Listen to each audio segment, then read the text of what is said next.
എല്ലാവർക്കും സ്വാഗതം. യഥാർത്ഥത്തിൽ ഇത് ആനയുടെ കാര്യമല്ല, ഇത് മനുഷ്യൻ്റെ കാര്യമാണ്.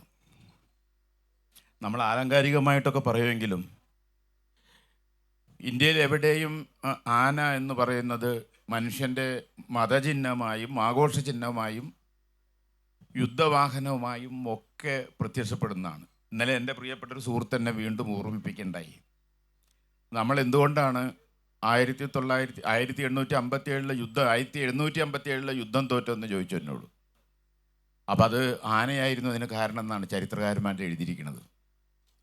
അപ്പോൾ ബ്രിട്ടീഷുകാരെ നടത്തിയിട്ടുള്ള യുദ്ധത്തിൽ ക്ലൈവിൻ്റെ പക്ഷം സിറാജുദ്ദൗലയുടെ സേനാനായകൻ മിർജാഫർ ചേർന്നപ്പോൾ അവരോട് അദ്ദേഹം പറഞ്ഞു, ആനയാണ് ഞങ്ങൾ മുമ്പിൽ നിരത്തിയിരിക്കുന്നതെന്നും. അപ്പോൾ ക്ലൈവ് ലോയിഡിൻ്റെ സംഘത്തിൽ വെറും 250 ആളുകളും ജനറൽമാരും 2000 സിപ്പോയിമാരും 28 പീരങ്കികളും മാത്രമേ ഉണ്ടായിരുന്നുള്ളൂ. പക്ഷെ ഇവർ ആനയെ മുൻനിർത്തിയപ്പോൾ ആദ്യത്തെ പീരങ്കി പൊട്ടിയപ്പോൾ ആനകൾ മുഴുവൻ ചെതറിയോടി. ആ യുദ്ധം ജയിച്ചു. ബ്രിട്ടീഷുകാർ ഇന്ത്യയിലേക്ക് വന്നത് അങ്ങനെയാണ്. അതാണ് അന്നത്തെ ചരിത്രം. ഇന്ന് ഇപ്പോൾ നമുക്ക് ആനകൾ ഓരോ സ്ഥലത്തുമുള്ള ആനകളുടെ ജീവിത രീതിയൊക്കെ മറിഞ്ഞിട്ടുണ്ട്. ഇപ്പം നമ്മളിരിക്കുന്ന ഈ സ്ഥലം എന്ത് മനോഹരമായിരുന്ന സ്ഥലമായിരുന്നു. 4 വർഷം മുമ്പ് ഇത് തുടങ്ങുന്ന സമയത്ത് ഇതിൻ്റെ ഒരു ക്യൂറേറ്ററായിരുന്നു ഞാൻ. അന്ന് ഇത് തുടങ്ങുമ്പോൾ ഇവിടെ മുഴുവൻ നല്ല ഇലകളൊക്കെ ഉണ്ടായിരുന്നു. ഇതിന് ഒരു ഫാനും ഞങ്ങളന്ന് ഇട്ടിരുന്നില്ല. പക്ഷെ 4 വർഷം കഴിഞ്ഞപ്പോഴേക്കും നമുക്ക് ചൂട് കൂടി, നമുക്ക് താപനില ഉയർന്നു, നമുക്ക് പോലും ജീവിക്കാൻ പറ്റാത്ത സാഹചര്യമായി. പിന്നെ നമ്മൾ ആനയുടെ കാര്യം പറയാനില്ലല്ലോ. അപ്പോൾ ലോകത്തിൽ താപനില കൂടും തോറും അസ്വസ്ഥതകൾ ഉണ്ടായിക്കൊണ്ടിരിക്കും, മനുഷ്യനുണ്ടായിക്കൊണ്ടിരിക്കും.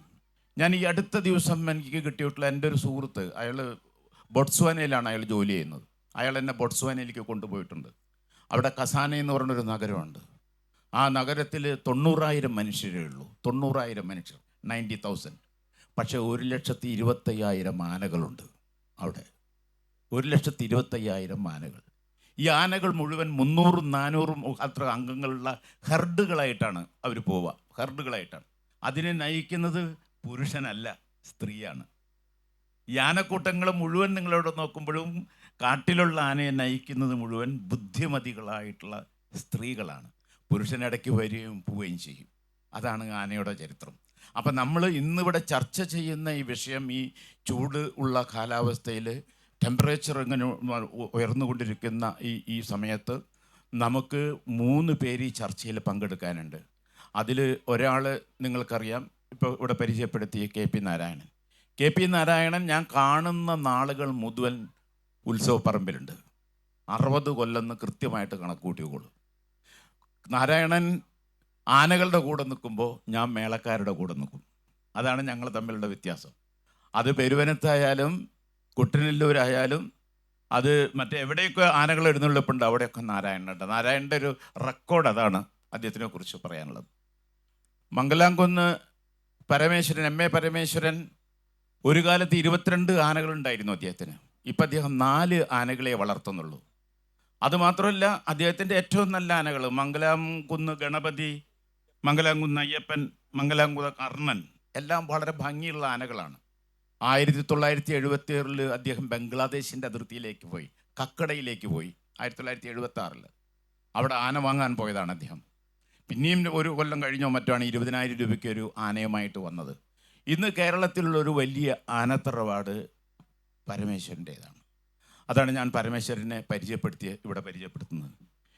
പിന്നെ വെങ്കടാചലത്തിന് ഈ കേരളത്തിലുള്ള എല്ലാ മൃഗസ്നേഹികൾക്കും അറിയാവുന്നതാണ്. ഒരു ഒറ്റയാൾ പട്ടാളാണ് അദ്ദേഹം. എൻ്റെ പ്രിയപ്പെട്ട സുഹൃത്താണ്. ഞങ്ങൾ എല്ലാ ദിവസവും ചർച്ച ചെയ്യുന്ന ആളുകളാണ്. അദ്ദേഹം ഇവിടെ വന്നത് ഒരു മൃഗാവകാശ പ്രവർത്തകൻ എന്ന നിലയിലാണ്. മൃഗാവകാശ പ്രവർത്തകരെല്ലാവരും മാനസ്നേഹികളാണോയെന്ന് ചോദിച്ചാൽ എനിക്ക് 2 അഭിപ്രായമുണ്ട്. പക്ഷേ വെങ്കടാചലം അദ്ദേഹത്തിൻ്റെ ദൗത്യം വളരെ കൃത്യമായിട്ട് അദ്ദേഹം നിർവഹിക്കുന്നുണ്ട്. ഞാൻ ഇപ്പോൾ ഉന്നയിക്കുന്ന എൻ്റെ ആദ്യത്തെ ചോദ്യം, ഇപ്പം ഈ ആന എഴുന്നള്ളിപ്പിൽ അന്തർഭവിച്ചിരിക്കുന്ന പ്രശ്നം ഈ അനുഭവങ്ങളുടെ അടിസ്ഥാനത്തിൽ എങ്ങനെയാണ് ഇപ്പോൾ നടന്നുകൊണ്ടിരിക്കുന്നതെന്നൊന്നും അറിയാൻ വേണ്ടിയിട്ടാണ്. ഞാൻ ആദ്യമായിട്ട് ഞാൻ നാരായണൻ്റെ കയ്യിൽ മൈക്ക് കൊടുക്കുന്നു. നാരായണൻ സംസാരിക്കും. നമസ്കാരം സുരേന്ദ്രൻ. വളരെ ഭംഗിയായിട്ട് കാര്യങ്ങൾ അവതരിപ്പിച്ചു. വളരെ സന്തോഷം. സുരേന്ദ്രനേക്കാൾ കൂടുതൽ നന്നായിട്ട് അവതരിപ്പിക്കാവുന്ന ഒരാൾ ഉണ്ടെന്ന് എനിക്ക് തോന്നുന്നില്ല. എന്തായാലും വളരെ നല്ല രീതിയിൽ അവതരിപ്പിച്ച സുരേന്ദ്രന് പ്രത്യേകം നന്ദി. കോ പാനലിസ്റ്റ്, മൈ ഡിയർ ഓഡിയൻസ്, ഈ ചർച്ചയിലേക്ക് എന്നെ ക്ഷണിച്ചപ്പോൾ എൻ്റെ മനസ്സിലോടിയത് മൂന്ന് കാര്യങ്ങളായിട്ടാണ്. ആന മലയാളമായിട്ട് എത്രത്തോളം ഇഴകി ചേർന്ന് കിടക്കുന്നൊരു സംഭവമാണ്. ഉദാഹരണത്തിന് നമുക്കൊരു ആനത്തലയോളം വെണ്ണ തരാം എന്ന് പറഞ്ഞ് ഒരു പകുതി ഭക്തിഗാനാണത്, പകുതി സിനിമാ പാട്ടാണ്. അതുണ്ട്. ആനക്കെടുപ്പത് പൊന്നുണ്ട് എന്ന് പറഞ്ഞൊരു ചലച്ചിത്രഗാനുണ്ട്. പിന്നെ അതുപോലെ തന്നെ ഒരു പഴമൊഴിയുണ്ട്, ആന കൊടുത്താലും ആശ കൊടുക്കരുത്, അല്ലേ? അപ്പം ഇത് നിലനിർത്തിക്കൊണ്ടാണ് എൻ്റെ തോട്ട്സ് പോയത്. ചരിത്രം തുടങ്ങിയ കാലത്ത് മുതലേ ആന ഉണ്ടായിരുന്നു, ആനയുടെ ബന്ധങ്ങൾ സുരേന്ദ്രൻ പറഞ്ഞു. സത്യല്ലേ? ഇപ്പം എൻ്റെ അറിവിൽ തന്നെ 1430 വർഷത്തിലധികമായിട്ട് തൃശ്ശൂർ ജില്ലയിൽ ആറാട്ടുപുഴ പൂരം നടക്കുന്നുണ്ട്. അതൊരു ദേവസംഗമമാണ്. വിശ്വാസമുള്ളവരുണ്ടാവാം, ഇല്ലാത്തവരുണ്ടാവാം, എല്ലാവരും ഉണ്ടാവാം. 33 കോടി ദൈവങ്ങൾ അവിടെ വരുന്നുണ്ടെന്നാണ് വിശ്വാസം. ആ വിശ്വാസത്തിന് അരക്കിട്ടുറപ്പിച്ചുകൊണ്ടാണ് കാശിയിൽ ആറാട്ടുപുഴ പൂരത്തിൻ്റെ അന്ന്, മീനമാസിലെ പൂരം നാളാണ് ആറാട്ടുപുഴ പൂരം നടക്കുന്നത്. അന്ന് കാശിയിൽ വൈകുന്നേരത്തെ പൂജ, അത്താഴ പൂജ 6 മണിക്ക് ക്ലോസ് ചെയ്യും. കാരണം അദ്ദേഹം അവിടുന്ന് വിമാനം പിടിച്ച് ആറാട്ടുപുഴ വന്ന് കാശി വിശ്വനാഥൻ ഈ പൂരം കണ്ട് തിരിച്ചു പോയിട്ടാണ് പിറ്റേ ദിവസം നട തുറക്കാമെന്നാണ് വിശ്വാസം. അപ്പോൾ അത്തരത്തിലുള്ള വിശ്വാസം അവിടെ നിൽക്കട്ടെ. അവിടെ ഏകദേശം ഈ 1430 കൊല്ലമായി എന്നുള്ളത് വെറുതെ പറയുന്നതല്ല. പാർട്ടിസിപ്പേറ്റ് ചെയ്യുന്ന ഓരോ അമ്പലങ്ങളിലും അതിൻ്റെ കല്ലിട്ടുണ്ട്. ഞാൻ അന്തിക്കാട്ടുകാരനാണ്. അന്തിക്കാട് നിന്നും ചൂരക്കോട് നിന്നും അവിടെ എഴുന്നള്ളിപ്പ് പോകുന്നുണ്ട്. അവിടെ ഒരു വലിയ കരിങ്കല്ല് കൊത്തി വെച്ചിട്ടുണ്ട്, ഇത്രാം കൊല്ലം എന്നുള്ളത്. അതിപ്പോൾ തുടങ്ങിയതല്ല. ഏതായാലും അത്രത്തോളം ചരിത്രവും പാരമ്പര്യവും തൃശ്ശൂർ പൂരത്തിന് പറയാനില്ല. പൂരങ്ങളിൽ വെച്ച് പൂരം തൃശ്ശൂർ പൂരമാണെങ്കിലും ശക്തൻ തമ്പുരാൻ അത് തുടങ്ങിയിട്ട് ഏതാണ്ട് 300 വർഷത്തിൽ താഴെ ആയിട്ടുള്ളൂ. 280 മറ്റോ ആണ് കറക്റ്റായിട്ടുള്ള ഒരു കണക്കെൻ്റെ കയ്യിൽ. ഏകദേശം 300 വർഷത്തിൽ താഴെയുള്ളൂ. അതിന് കാരണം പറഞ്ഞെന്താണെന്ന് വെച്ചാൽ തൃശ്ശൂരും ചുറ്റുവട്ടത്തുള്ള കുറേ ക്ഷേത്രങ്ങൾ ആറാട്ടുപുഴ പാർട്ടിസിപ്പേറ്റ് ചെയ്തിരുന്നു. അങ്ങോട്ട് എത്താൻ പറ്റിയില്ല. അന്നത്തെ രാജാവായിരുന്ന ശക്തൻ തമ്പുരാൻ്റെ അടുത്ത് എന്നിവർ കരഞ്ഞു പറഞ്ഞപ്പോൾ അദ്ദേഹം പറഞ്ഞു, നിങ്ങളതിന് വിട്, നമുക്ക് ഇവിടെ പൂരം നടത്തണം, നമ്മുടെ തേക്കുംകാട് മൈതാനല്ലേ കിടക്കുന്നത് എന്ന് പറഞ്ഞ് അദ്ദേഹം ഡിസൈൻ ചെയ്ത് കൊടുത്താണ് ഇപ്പോൾ കാണുന്ന തൃശ്ശൂർ പൂരം. ആറാട്ടുപുഴ പൂരത്തിന് പണ്ട് എൻ്റെ മുത്തച്ഛൻ പറയുന്ന, അല്ലെങ്കിൽ മുത്തശ്ശിമാർ പറയുന്നത് കേട്ടിട്ടുണ്ട്, 100-ൽ പരം ആനകൾ വന്നിരുന്നു എന്ന്. സത്യമാണത്. ഞാൻ കാണുമ്പം 60-70 ആനകളൊക്കെ വരുന്നുണ്ട്. എന്നിട്ട് അവിടുത്തെ ഏറ്റവും മനസ്സിൽ തട്ടുന്ന ഒരു രംഗം എന്ന് പറഞ്ഞാൽ, ഈ പൂരം കഴിഞ്ഞ് പിറ്റേ ദിവസം ബന്താരങ്കടവിൽ ആറാട്ട് കഴിഞ്ഞ് യാത്ര ചൊല്ലുന്നൊരു സീനുണ്ട്. ഓരേ ഭഗവാന്മാരെയും ഓരോ ആനപ്പുറത്ത് ഇരുത്തിക്കൊണ്ട് ഒരേ ആന വന്ന് പ്രദർശനം വെച്ച് തുമ്പിക്കൈ പൊക്കി അങ്ങോട്ടും ഇങ്ങോട്ടും ഒരു കമ്മ്യൂണിക്കേഷൻ നടത്തിയിട്ടാണ് ഇവർ പോണത്. അത്രയും പഴക്കമുണ്ട് നമ്മുടെ പൂരങ്ങൾക്കും ഉത്സവങ്ങൾക്കും. അത് വിശ്വാസത്തിൻ്റെ ഭാഗം. കേരളത്തിൽ ഏകദേശം 1800 ആനപ്പൂരങ്ങളുണ്ടെന്നാണ് ഏകദേശം ഒരു കണക്ക് സർക്കാർ പുറത്തുവിട്ടത്. അതിൽ ഒരാനയുള്ളതുണ്ട്, പല ആനകളുണ്ട്, കൂടുതൽ ആനകളുണ്ട്. ഈ ആനപ്പൂരങ്ങളുടെ കാര്യം പറയുകയാണെങ്കിൽ അതിലേറ്റവും ടോപ്പ്, ഇന്ന് 100-ഉം 200-ഉം 500-ഉം 1000-ഉം വർഷമുള്ള പൂരങ്ങളെ പോലെ തന്നെ തൃശ്ശൂർ പൂരമാണ് ടോപ്പായിട്ട് മൈൻഡിൽ വരിക.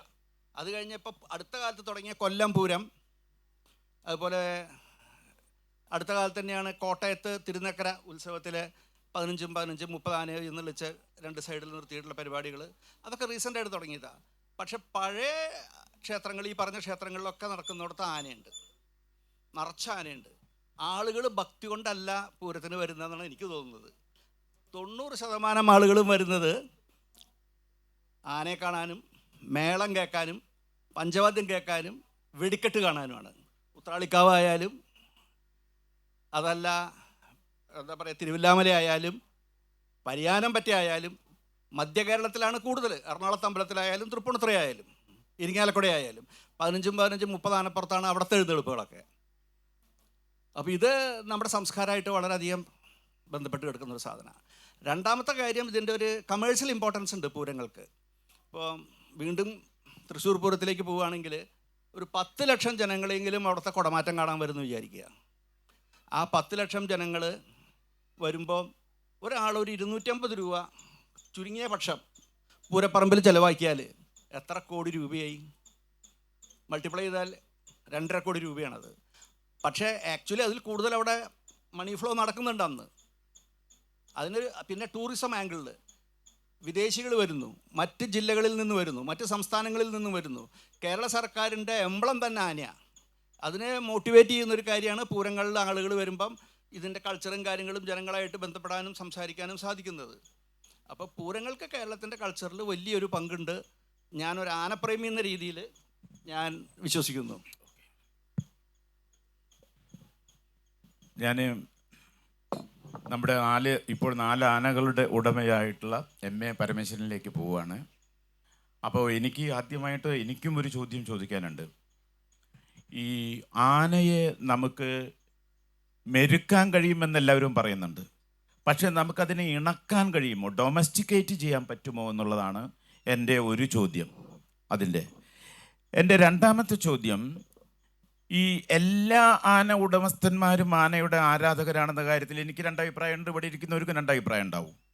പക്ഷെ ഒരു വളരെ പ്രധാനപ്പെട്ട ഒരു കാര്യമുണ്ട്. ഒരു ആനയെ പോറ്റുക അല്ലെങ്കിൽ അതിനെ പരിപാലിക്കുക എന്ന് പറയുന്നത് വലിയ ചിലവുള്ളൊരു കാര്യമാണ്. ഞാൻ അറിഞ്ഞിടത്തോളം ഒരു ആനയെ മിനിമം ഒരു ദിവസം ആനയുടെ ചിലവ് 5000 മുതൽ 7000 രൂപ വരുമെന്നാണ് എന്നോട് നന്നായിട്ട് ഒരു ആനയെ വളർത്തുന്ന എൻ്റെ ഒരു സ്നേഹിതൻ എന്നോട് പറഞ്ഞത്. അപ്പോൾ അതെന്താണ് ഇത്രയധികം ചിലവ് വരുന്നത്? ഇപ്പോൾ ആനപ്പട്ടയ്ക്കൊക്കെ ഇത് കൂടിയെന്നറിയാം, 1 കിലോയ്ക്ക് 4 രൂപയായി 5 രൂപയൊക്കെയായി. അപ്പോൾ എങ്ങനെയാണ് ഇതിൻ്റെ ഒരു പരിപാലനം? എന്തുകൊണ്ടാണ് ഇത്രയും ആനകളുണ്ടായിരുന്ന താങ്കൾ തന്നെ ഈ 4 ആനകളിലേക്ക് എന്തുകൊണ്ടാണ് ചുരുങ്ങിയത്? ഒന്ന് വിശദീകരിച്ചാൽ കൊള്ളാം. ഞാൻ മംഗലാംകുന്ന് പരമേശ്വരൻ എന്നാണ് എൻ്റെ പേര്. എല്ലാവർക്കും നമസ്കാരം.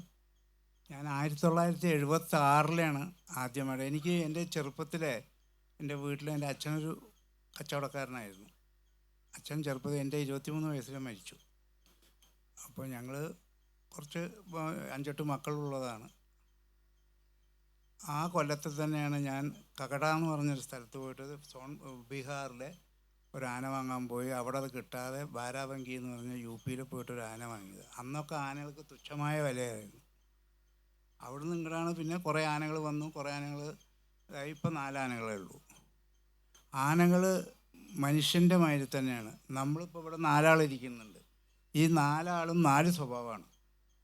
അതുമാതിരി ഇപ്പോൾ നിങ്ങൾ ഓരോരുത്തർക്കും ഒരേ വീട്ടിലുള്ളവരാണെന്ന് വെച്ചാൽ തന്നെ 4 സ്വഭാവമാണ്. ഇപ്പോൾ ചില ആനകൾ, ഇപ്പോൾ ആന ഇവിടെ നിന്നു, ആനക്കാരൻ അവിടെ നിർത്തിയിട്ട് ഇവിടെ വന്നിട്ട് സംസാരിച്ച് അവിടെ പോകുമ്പോഴേക്കും ആനക്കാരനെ ഓടിക്കും.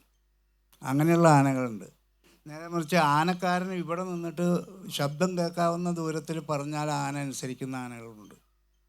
അപ്പോൾ ആനകളുടെ സ്വഭാവം പലതരത്തിലുള്ളതാണ്. അതിനനുസരിച്ചിട്ട് കൊണ്ടു നടക്കാൻ പറ്റാവുന്ന ആനക്കാരായിരിക്കണം ആനയെ കൊണ്ടു നടക്കാൻ. അത് ചില ആനകൾക്ക് എങ്ങനെയാണെന്ന് വെച്ചാൽ ഒഴിഞ്ഞ സ്ഥലങ്ങൾ, അതായത് പറമ്പുകളോ അതൊന്നും മരങ്ങളൊന്നും ഇല്ലാത്ത സ്ഥലം വന്നാൽ ഗൗരവം കൂടും. അപ്പോൾ നമ്മൾ അതിനനുസരിച്ചിട്ട് വേണം അതിനെ കൊണ്ടു നടക്കാൻ. വെള്ളത്തിൽ ചെന്നാൽ ചില ആനകൾക്ക് വെള്ളം, പൊതുവേ ബീഹാർ ആനകൾക്ക് വെള്ളത്തിനോട് കുറച്ച് അതൃപ്തി ഉള്ള ആന. അപ്പോൾ നമ്മൾ ആ വെള്ളത്തിൽ കൊണ്ടുപോകുമ്പോൾ അതിൻ്റേതായുള്ള എല്ലാ പരിപൂർണ കാര്യങ്ങളും ചെയ്തിട്ടേ അതിനെ കൊണ്ടുപോകാൻ അവിടേക്ക് പാടുള്ളൂ. അത് ആനക്കാരൻ്റെയും ഉടമസ്ഥൻ്റെയും ചുമതലകളാണ്. പിന്നെ ചെലവ് എന്ന് പറഞ്ഞാൽ ആനക്കാരന് ഇപ്പൊക്കെ യൂണിയനാണ് ആനക്കാർ. അത് രണ്ട് പാർട്ടിയുടെ 2 യൂണിയൻ ഉണ്ട്. അവർക്ക് ശമ്പളം നിശ്ചയിച്ചിട്ടുണ്ട്.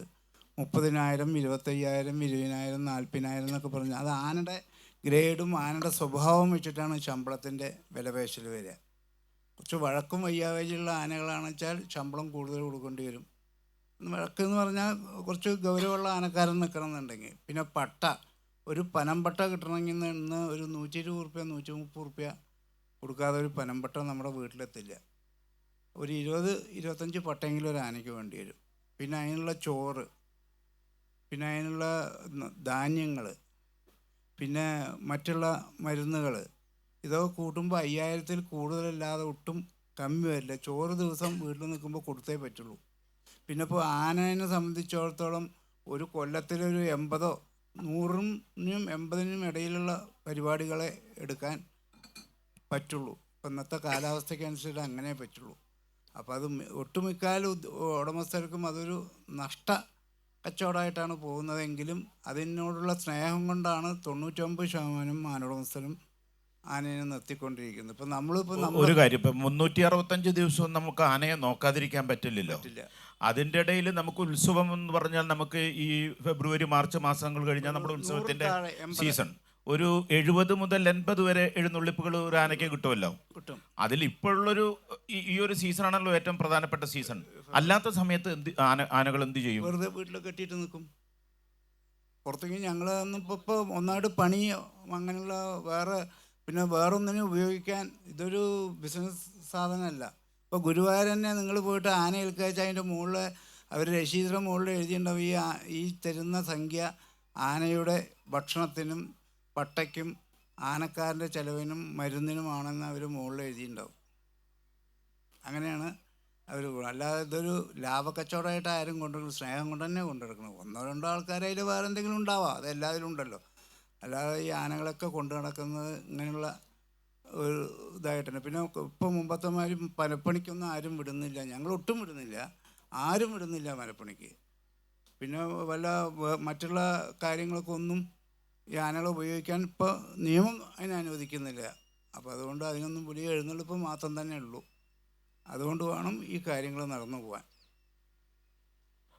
വെങ്കടാചലം, നമുക്ക് അറിയാവുന്ന ഒരു കാര്യം, കഴിഞ്ഞ 2 ആഴ്ചയെങ്കിലുമായി നമ്മൾ നിരന്തരം ചർച്ച കൊണ്ടിരിക്കുന്ന ഒരു വിഷയം കേരളത്തിൽ അങ്ങോളം ഇങ്ങോളമുള്ള ആന എടച്ചലും അതേപോലെ തന്നെയുള്ള ആളുകളുടെ മരണവുമാണ്. നിങ്ങൾക്കറിയാം, കഴിഞ്ഞ ദിവസം നമുക്ക് ജർമ്മൻകാരൻ ഒരാൾ വന്ന് നമ്മുടെ മലക്കപ്പാറയ്ക്കപ്പുറം വെച്ച് അദ്ദേഹം ആനയുടെ ചവിട്ടേറ്റ് മരിച്ചു. കൂറ്റനാട് നേർച്ചയിൽ ഒരു ആന വന്ന് ഒരാളെ കൊന്നു. ഈ ആന നീരിൽ നിന്ന് ഇറങ്ങിയിട്ട് 4 ദിവസമേ ആയിരുന്നുള്ളൂ. അപ്പോൾ അതും നടക്കുന്നുണ്ട്, ഇതിൻ്റെ ഇടയിൽ അത്തരം കാര്യങ്ങളും നടക്കുന്നുണ്ട്. പക്ഷേ ഈ ആനകളെ സംബന്ധിച്ചിടത്തോളം അതിൻ്റെ പരിപാലനം സംബന്ധിച്ചിട്ടുള്ള പ്രശ്നം മാത്രമല്ല, കേരളത്തിൽ ഉടനീളം ഒരു ആനകളുടെ ഒരു ഫാൻസ് അസോസിയേഷനുകൾ നിരന്തരം പല ഏരിയകളിലുമായിട്ട് പ്രത്യക്ഷപ്പെട്ടിട്ടുണ്ട്. ഈ പട്ടാമ്പി നേർച്ചയിലേക്ക് ആനകളെ കൊണ്ടുപോയപ്പോൾ ഞാനവിടെ മോഹൻലാലിൻ്റെയും മമ്മൂട്ടിയുടെയും ഒക്കെ ഇത് വച്ചിരിക്കുന്നതിനേക്കാൾ വലിയ വമ്പൻ കൂറ്റൻ ബോർഡുകളിലാണ് ഗജരാജൻ എന്നൊക്കെ പറഞ്ഞ് ഈ ആനകളെ വിശേഷിപ്പിച്ചിട്ടുള്ള വലിയ വലിയ ബോർഡുകളും മറ്റുള്ളതൊക്കെ നമ്മൾ കാണുന്നത്. അപ്പോൾ അത്തരത്തിലുള്ളൊരു വലിയ ഒരു ഉന്മാദം നിറഞ്ഞ ഒരവസ്ഥയിലേക്ക് പലയിടത്തും ഈ ആനഭ്രാന്ത് മാറിയിട്ടില്ലേ എന്ന് എനിക്ക് ചോദിക്കാനുണ്ട്. രണ്ടാമത്തെ കാര്യം, ഈ അനധികൃതമായിട്ട് ഇപ്പോൾ പരമേശ്വരനെ പോലെ വളരെ അപൂർവം വ്യക്തികളൊക്കെ ആനയെ സ്നേഹിച്ച് ആനയോട് ഇഷ്ടം തോന്നി സോണപ്പൂർ മേളയിലോ അല്ലെങ്കിൽ പുഷ്കർ മേളയിലോ അല്ലെങ്കിൽ കാക്കട എന്ന് പറയുന്ന ബംഗ്ലാദേശിൻ്റെ അതിർത്തിയിലൊക്കെ പോയിട്ട് ആനയെ കണ്ട് ആനയെ വാങ്ങിച്ച് പരിപാലിച്ച് വരുന്ന ആളുകളാണ്. പക്ഷെ ഇപ്പോൾ ഈ രംഗത്ത് വളരെ അധികം നമുക്ക് അനഭിലഷണീയമായിട്ടുള്ള 1-2 പ്രവണതയുണ്ട്. അതിലേറ്റവും പ്രധാനപ്പെട്ടത് എനിക്ക് തോന്നുന്നത്, ഈ ആനയെ വാടകയ്ക്ക് എടുത്തിട്ട് ഒരു 10 ഉത്സവത്തിന് കൊണ്ടുപോയി പണം വാങ്ങിച്ച് ആനയെ സമയത്തിന് കെട്ടാതെ സമയത്തിന് അഴിക്കാതെ അതിന് വെള്ളം കൊടുക്കാതെ ഒക്കെ കൊണ്ടുപോകുന്നൊരു സമ്പ്രദായം ഇപ്പോൾ വന്നിട്ടുണ്ട്. ഇത് എങ്ങനെ, താങ്കളുടെ ഒരു അഭിപ്രായത്തിൽ ഇത് എത്രമാത്രം നമ്മൾ ആ മൃഗത്തിനോട് കാണിക്കുന്ന സ്നേഹമാണ്, ആദരവാണ്? ഈ പണം എന്ന് പറയുന്ന സാധനമാണ് ഈ ആനകളെ പീഡിപ്പിക്കാനായിട്ട് നിരവധി ഏജൻറ്റുമാർ ഉപയോഗിക്കുന്നത്. കറൻസി നോട്ട് എന്ന് പറയുന്ന സാധനം ജനത്തിന് ജീവിക്കാൻ അത്യാവശ്യമായിട്ട് വേണം. ഈ കറൻസി നോട്ട് എന്ന് പറയുന്ന സാധനം എന്തിനൊക്കെ ഉപയോഗിക്കാമെന്ന് എല്ലാവർക്കും അറിയാം. പക്ഷെ കേരളത്തിൽ ഈ കറൻസി നോട്ട് 2 കാര്യത്തിന് ഉപയോഗിക്കുന്നുണ്ട്. നിയമത്തിൽ കൺസർവ് ചെയ്യാൻ വേണ്ടി മാത്രം പ്രൈവറ്റൈസ് ചെയ്ത് ഉപയോഗിക്കാവുന്ന ഒരു ഐറ്റമാണ് ഈ ആന എന്ന് പറയുന്ന ജീവി. കൺസർവേഷൻ എന്ന് പറഞ്ഞാൽ ആനയെ വളർത്തി അതിൻ്റെ ലൈംഗിക ചോദനകൾ പരിപോഷിപ്പിച്ച് അവ തമ്മിൽ കൊമ്പനാനയും പിടിയാനയും ഇണ ചേർന്ന് ഒരു കുട്ടി ഉണ്ടായാൽ ആ കുട്ടിയെ എന്ത് ചെയ്യണം എന്ന് വൈൽഡ് ലൈഫ് പ്രൊട്ടക്ഷൻ ആക്ടിൽ പറഞ്ഞിട്ടുണ്ട്. ഈ ആന പ്രൈവറ്റൈസ് ചെയ്യണതിൻ്റെ ഭാഗമായിട്ട് 2 പ്രൊവിഷനാണുള്ളത്. ഒന്ന്, ഒരാനയെ പ്രൈവറ്റൈസ് ചെയ്യണമെങ്കിൽ ഒരു സംസ്ഥാനത്തെ chief wild life warden ownership certificate issue ചെയ്യണം. ഓണർഷിപ്പ് സർട്ടിഫിക്കറ്റ് ഒരു വ്യക്തിയുടെ പേർക്ക് കൊടുക്കണമെങ്കിൽ ആ ആന കാട്ടിൽ നിന്ന് എങ്ങനെ നാട്ടിലേക്ക് വന്നു എന്നുള്ളതിനൊരു രേഖ വേണം. അതാണ് വന്യജീവി സംരക്ഷണ നിയമത്തിലെ സെക്ഷൻ 9 പ്രകാരം കാട്ടിൻ്റെ ഉള്ളിൽ നിൽക്കാൻ പറ്റാത്ത സാഹചര്യത്തിലുള്ള ആനയെ ഹണ്ടിങ് ലൈസൻസ് ഉപയോഗിച്ച് പിടികൂടുകയും പിടികൂടുന്നതിനിടയിൽ മരിച്ചാൽ അതിൻ്റെ കൊമ്പുകൾ സർക്കാർ എടുക്കും. മരിച്ചില്ലെങ്കിൽ അതിനെ ചട്ടം പഠിപ്പിച്ച് പ്രൈവറ്റൈസ് ചെയ്യാൻ വേണ്ടി ഒരാളെ ഏൽപ്പിക്കുന്ന പ്രക്രിയയാണ് ഈ ഓണർഷിപ്പ് സർട്ടിഫിക്കറ്റ് കൊടുക്കൽ. ഇത് ഇന്ത്യയിൽ 72 തൊട്ടുള്ള നിയമമാണെങ്കിലും ഈ കറൻസി നോട്ട് എന്ന് പറയുന്ന സാധനത്തിൻ്റെ പ്രത്യേകത മൂലം ന്യൂഡൽഹി മുതൽ കേരളം വരെയുള്ള എല്ലാ ഭാഗത്തെയും അതിർത്തി ചെക്ക് പോസ്റ്റുകളും പോലീസും വനം വകുപ്പും സാമൂഹ്യക്ഷേമ വകുപ്പും കൂടി കറൻസി നോട്ട് വാങ്ങിച്ച് ഈ നിയമത്തെ നോക്കുകുത്തിയാക്കി നിയമപുസ്തകത്തെ കത്തിച്ച് കളഞ്ഞ് കേരളത്തിലേക്ക് 1300ഓളം ആനകൾ 74 മുതൽ 2007 ഞാൻ കേസ് കൊടുത്ത് ആന കടത്തൽ നിരോധിച്ച സംഭവം വരെ ഉണ്ടായിട്ടുണ്ട്. ഈ 1200ഓളം ആനകൾ ഇവിടെ കടന്നു വന്നപ്പോൾ ഈ ബീഹാറിൽ നിന്നും ആസാമിൽ നിന്നും അരുണാചൽപ്രദേശിൽ നിന്നും കടന്നു വന്ന് വനം വകുപ്പിൻ്റെ അതിർത്തി ചെക്ക് പോസ്റ്റുകൾ വഴിയാണ്. അവർ ഈ ഹണ്ടിങ് ലൈസൻസ് ഉണ്ടോ ഓണർഷിപ്പ് സർട്ടിഫിക്കറ്റ് ഉണ്ടോ എന്ന് നോക്കാതെ ഇവർ കൊടുക്കുന്ന കറൻസി നോട്ട് ഉപയോഗിച്ച് ഭക്ഷിച്ച് ഈ ആനകളെ മുഴുവൻ കേരളത്തിലേക്ക് കടത്തിവിട്ടു. ഈ 97 ഞാൻ ഈ വിഷയത്തിൽ ഇടപെടുന്നതും ഇംഗ്ലീഷിലും ഹിന്ദിയിലും മലയാളത്തിലും അറിയാവുന്ന ഭാഷയിലൊക്കെ കേന്ദ്രത്തിലേക്കും സർക്കാരിലേക്കും പരാതി അയച്ച് ഫയലുണ്ടാക്കി കേരളത്തിലുള്ള ആനകൾക്ക് ഓണർഷിപ്പ് സർട്ടിഫിക്കറ്റ് ഇല്ലെന്നും അന്യ സംസ്ഥാനങ്ങളിൽ നിന്ന് അനധികൃതമായി കടത്തിക്കൊണ്ടെന്നുമാണെന്നുള്ള രേഖ കൈ കിട്ടിയപ്പോൾ 2005 വിവരാവകാശ നിയമം വന്നേ പിന്നെയാണ് ഇത് സാധ്യമായത്. അത് വെച്ചിട്ട് ഇവിടെയുള്ള 1200 ആനകൾക്ക് ഈ 2 സാധനവും ഇല്ല എന്ന് പറഞ്ഞിട്ടാണ് 2007 നവംബർ 24-ാം തീയതി കേരള സർക്കാർ കേരളത്തിൽ ഇനി ആനയെ കടത്തില്ല എന്ന് ഉത്തരവിട്ടത്. അന്ന് കടന്നു വന്നിട്ടുള്ള ആനകളാണ് ഇപ്പോൾ ഉള്ളത്. ഇവിടെയുള്ള ഒരൊറ്റ ആനയ്ക്കും ഓണർഷിപ്പ് സർട്ടിഫിക്കറ്റ് കൊടുക്കാനായിട്ടുള്ള ഈ 2 രേഖകളും ഇല്ല. ഒന്ന്, ഹണ്ട് ചെയ്യാനായിട്ടുള്ള ലൈസൻസ് ആരെയും ഇല്ല. അങ്ങനെ ഹണ്ട് ചെയ്ത ആനയ്ക്ക് ഓണർഷിപ്പ് സർട്ടിഫിക്കറ്റ് കൊടുക്കാനായിട്ട് വന്യജീവി സംരക്ഷണ നിയമപ്രകാരം പറഞ്ഞിട്ടുള്ള വകുപ്പ് പ്രകാരം ഉണ്ടായിട്ടുള്ള wild life stock declaration rule പ്രകാരമുള്ള ഓണർഷിപ്പ് സർട്ടിഫിക്കറ്റ് ഇല്ല. ഇതില്ലാത്ത ആനകളെ എന്ത് ചെയ്യണമെന്ന് ആക്ടിൽ പറഞ്ഞിട്ടുണ്ട്. ഓണർഷിപ്പ് സർട്ടിഫിക്കറ്റ് ഇല്ലാത്ത ആനകളെ പബ്ലിക് പ്രോപ്പർട്ടി ആയിട്ട് പ്രഖ്യാപിച്ച് സംസ്ഥാന സർക്കാരുകളെ ഏറ്റെടുത്ത് തീറ്റ കൊടുത്ത് സംരക്ഷിച്ച് കൺസർവ് ചെയ്ത് അവയെ ലൈംഗിക ബന്ധത്തിൽ ഏർപ്പെടാനായിട്ട് വകുപ്പുണ്ടാക്കി ഉണ്ടായിത്തീരുന്ന കുട്ടികൾ വനം വകുപ്പിൻ്റെ സ്വത്താണ് എന്ന് എഴുതി വെച്ചിട്ടുള്ള നിയമം നിലവിലുള്ള നാടാണ് നമ്മുടെ. 1500ഓളം ആനകളെ ഇവർ 72 മുതൽ കൊന്നിട്ട് ഒരു സർക്കാരും ഒരു ആനഡോസനെയും ഒരു ദിവസം പോലും ഒരു ഓഫീസിൽ വിളിച്ചിരുത്തി ചോദ്യം ചെയ്യുകയോ ഒരു ദിവസത്തെ അറസ്റ്റിന് വിധേയമാക്കി അവിടെ ഇരുത്തുകയോ ചെയ്തിട്ടില്ല. അതിൻ്റെ കാരണം ഇവിടെ ഈ ഭരിച്ചുകൊണ്ടിരിക്കുന്ന ഭരണകക്ഷിയിലെയും ആളുകളും ഈ അമ്പലങ്ങളിൽ പൂരം നടത്താനായിട്ടുണ്ടാക്കുന്ന ഉത്സവ കമ്മിറ്റിയും അവർക്ക് ആനകളെ കൊടുക്കുന്നതുമായി ബന്ധപ്പെട്ടുണ്ടായിട്ടുള്ള ആന ഉടമകളുടെ ഏജന്റുമാരും ആന ഉടമകളും ഈ ചമയം കൊടുക്കുന്ന ടീമും കൂടിയിട്ടുള്ള ആ വിഹിത കൂട്ടുകെട്ടാണ്. ഇതിലുള്ള പണം പിരിക്കുന്നത് മുഴുവൻ നാട്ടുകാരുടെ പോക്കറ്റിൽ നിന്നാണ്. ആന എഴുന്നള്ളിക്കാനായിട്ട് നിങ്ങൾ സ്പോൺസർ ചെയ്താൽ നിങ്ങളുടെ വീട്ടിൽ 1000 ആരോഗ്യ സൗഖ്യം ഉണ്ടാകും എന്ന് പറഞ്ഞ് പ്രേരിപ്പിച്ച് ഗൾഫിലും മറ്റു രാജ്യങ്ങളിലും പണിയെടുക്കുന്നവർ ഇവിടെ എന്താണ് നടക്കണമെന്ന് അറിയാണ്ടേ ഇന്നത്തെ കാലത്ത് ഗൂഗിൾ പേ അടക്കം ചെയ്തിട്ടാണ് ഈ ഉത്സവ മാഫിയയുടെ കയ്യിൽ കോടിക്കണക്കിന് രൂപ വരുന്നത്. എൻ്റെ അറിവിൽ ഈ കോടിക്കണക്കിന് രൂപ എന്ന് പറഞ്ഞാൽ നമ്മുടെ ഇന്ത്യയിലത്തെ എല്ലാ സംസ്ഥാനങ്ങളും അവരെ ഒരു കൊല്ലം ഉണ്ടാക്കി തീർക്കുന്ന വരുമാനത്തിൻ്റെ 5 ഇരട്ടി രൂപ കേരളത്തിൽ ബ്ലാക്ക് മണി ആയിട്ട് ഈ സാധനം കളിക്കുന്നുണ്ട്. ഇതിനേരെ ഇൻകം ടാക്സ് നടപടി എടുക്കുന്നില്ല, വനം വകുപ്പൊന്നും ചെയ്യുന്നില്ല, പോലീസൊന്നും ചെയ്യുന്നില്ല. ഈ വനം വകുപ്പിൻ്റെ ഇപ്പോഴത്തെ കണക്കനുസരിച്ചിട്ട് കേരളത്തിൽ ഏകദേശം എത്ര സർട്ടിഫിക്കറ്റുള്ള എത്ര ആനകളുണ്ട്? ഈ വെങ്കടാചലത്തിന് ആ കണക്കറിയോ? കണക്കെന്ന് പറഞ്ഞാൽ സർക്കാർ സുപ്രീം കോടതിയിൽ വെച്ചിട്ടുള്ള ഒരു കണക്കുണ്ട്. ഞാൻ തുടങ്ങാം. പറയൂ. ഈ പാറമേക്കാവ് ദേവസിൻ്റെ എഴുന്നള്ളിക്കാൻ വന്ന ഒരു ആന 2014 നട്ടുച്ചയ്ക്ക് അമ്പലത്തിനുള്ളിൽ പൂരം കഴിഞ്ഞ പിറ്റേ ദിവസം ഇടഞ്ഞ ആനയെ ഇവർ മയക്കുവെടി വെച്ച് 11 തൊട്ട് 4 വരെ ആനയെ വെയിലത്ത് നടത്താൻ പാടില്ല എന്നും വണ്ടി കൊണ്ടുപോകാൻ പാടില്ല നിയമമുള്ള നമ്മുടെ നാട്ടിൽ ഇവർ ലോറി കയറ്റി ആനയെ ഗുരുവായൂർ കൊണ്ടുപോയി. ഗുരുവായൂർ കൊണ്ടുപോയിട്ട് ഇറക്കി ആന അവിടെ വീണ്ടും അടഞ്ഞിട്ട് ഇവർ ആനയെ നിർത്താൻ വേണ്ടിയിട്ട് എന്താ ചോദിച്ചാൽ പലകയിൽ ആണി അടിച്ചിട്ട് മണ്ണിൻ്റെ ഇടയിൽ പൂഴ്ത്തിയിട്ട് ഈ ആന പോകാൻ മണിക്കൊക്കെ അത് ഇട്ടു. അവസാനം ഈ ആനയുടെ 2 കാലുകൾ ഈ ആണിയിൽ കുരുങ്ങി നിന്ന് കാലിൽ ഭീകരമായിട്ട് വ്രണമുണ്ടായി. അവസാനം ഈ ആന ഒരു കാല് പൊക്കി പിടിച്ച് നിൽക്കുന്ന വീഡിയോ എടുത്തിട്ട് ഞാൻ പരാതി കൊടുത്ത അതിൻ്റെ മുകളിൽ അനിമൽ വെൽഫെയർ ബോർഡ് വലിയ അന്വേഷണം നടത്തി ഗുരുവായൂർ എന്നിട്ട് എല്ലാ ആനകളെ കുറിച്ച് അന്വേഷിച്ചപ്പോൾ അവിടെ അന്ന് ഉണ്ടായിരുന്ന 52 ആനകൾ ഒരെണ്ണം പോലും നേരെ ചൊവ്വേ കേരളത്തിലേക്ക് വന്നിട്ടില്ല. അങ്ങനെ തെളിവ് വന്നു. അവസാനം ഈ അന്വേഷിച്ച ആനിമൽ വെൽഫെയർ ബോർഡിനെ കോടതിയിൽ പോയി എല്ലാ സംസ്ഥാനത്തും അനധികൃതമായിട്ട് ആനകളെ കൊണ്ടുവന്ന് ധനാഢ്യന്മാർ ഗുരുവായൂർ നടയിരുത്തിണ്ട്. ഈ ആനകൾക്കൊന്നും അവിടെ യാതൊരു സൗകര്യമില്ല. പല ആനകൾക്കും കൊടുക്കുന്ന മരുന്ന് അതിഭയങ്കരമായിട്ടുള്ള അസുഖത്തിനുള്ള മരുന്നാണ്. അവർ ആ മരുന്ന് കൊടുത്തിട്ട് ആനയെ എഴുന്നള്ളിക്കുന്നുണ്ട്. അസുഖമുള്ള ആനയെ എഴുന്നള്ളിക്കരുതെന്ന് നിയമമുള്ള സംസ്ഥാനമാണ് കേരളം. അതുകൊണ്ട് ഈ ആനേനോട് അടിയന്തരമായിട്ട് സർക്കാരിൻ്റെ കെയർ ഓഫിലേക്ക് മാറ്റണം എന്ന് പറഞ്ഞിട്ട് സുപ്രീം കോടതിയിൽ ഒരു പെറ്റീഷൻ കൊടുത്തു. സുപ്രീം കോടതി പറഞ്ഞിട്ട് 24 സംസ്ഥാനങ്ങൾക്ക് നോട്ടീസ് അയച്ചു 2014. ഇതിങ്ങനെ പലവിധ സംഭവങ്ങൾ ഉണ്ടായി വന്നപ്പോൾ ഓണർഷിപ്പ് സർട്ടിഫിക്കറ്റ് ഇല്ല എന്നുള്ള കാര്യം സുപ്രീം കോടതിക്ക് മനസ്സിലായത് 2018. 2018 ഓൾ ഇന്ത്യ ലെവലിൽ നാട്ടാനകളുടെ കണക്കെടുക്കാനായിട്ട് കോടതി പറഞ്ഞു. അതായത് ഒരു നവംബർ 18 എടുക്കണം എന്ന് പറഞ്ഞു. എല്ലാ സംസ്ഥാനങ്ങളും ഒരു വിരലിൻ്റെ എണ്ണാവുന്ന അത്രയും നാട്ടാനകളെ ഞങ്ങളുടെ സംസ്ഥാനത്തുള്ളൂ എന്ന് എഴുതി കൊടുത്തു. അവറ്റയ്ക്കൊക്കെ ഓണർഷിപ്പ് സർട്ടിഫിക്കറ്റ് ഇല്ലെങ്കിലും മര്യാദയ്ക്ക് പരിപാലിക്കണമെന്ന് എഴുതി കൊടുത്തു. കേരള സർക്കാർ ഈ നവംബർ 18 ഒന്നും ചെയ്തില്ല. കേരള സർക്കാരിന് അന്ത്യശാസനം കൊടുത്തപ്പോൾ നവംബർ 30, 2018 സർക്കാർ ഒരു കണക്കെടുത്തു.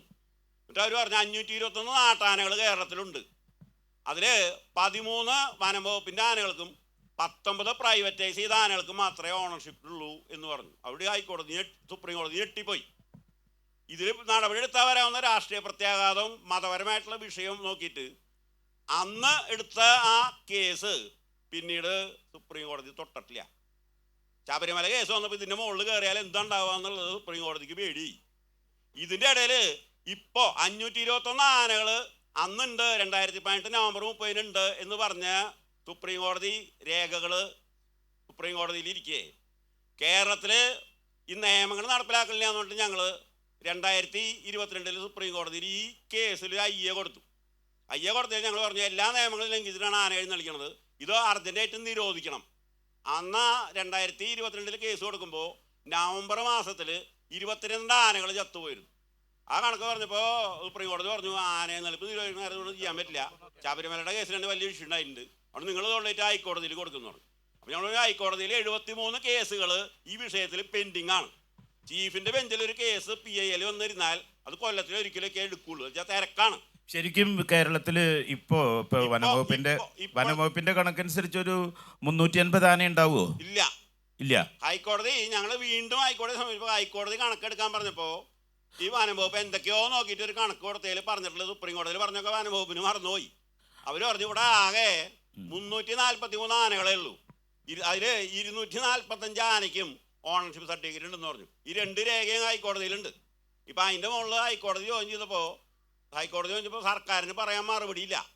എന്നിട്ടിപ്പോൾ നവംബർ 15 നമ്മൾക്ക് എല്ലാ ആനയും കണക്കെടുക്കാൻ പറഞ്ഞിട്ടുണ്ട്. ഞാൻ വെങ്കടാചലത്തേക്ക് തിരിച്ചു വരാം. എനിക്ക് അതിലൊരു സംശയം, എൻ്റെ സംശയമുണ്ട്.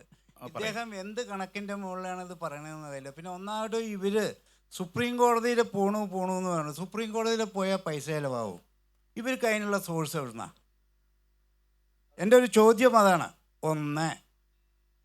രണ്ടാമത്തെ ഒരു കാര്യം, ഈ ഇന്ത്യ രാജ്യത്ത് പല സംസ്ഥാനങ്ങളിലായിട്ട് ആനകളെ അതാത് ഗവൺമെൻറ്റോ ഫോറസ്റ്റോ പിടിച്ച് അതിനെ മെരുക്കി അങ്ങനെ അവർ ലേലത്തിൽ വെച്ച ആനകളെ കേരളത്തിലുള്ളൂ. അല്ലാത്ത ആനകളുണ്ടെങ്കിൽ ഇപ്പോൾ ഫോറസ്റ്റ് കൊണ്ടുപോട്ടെ.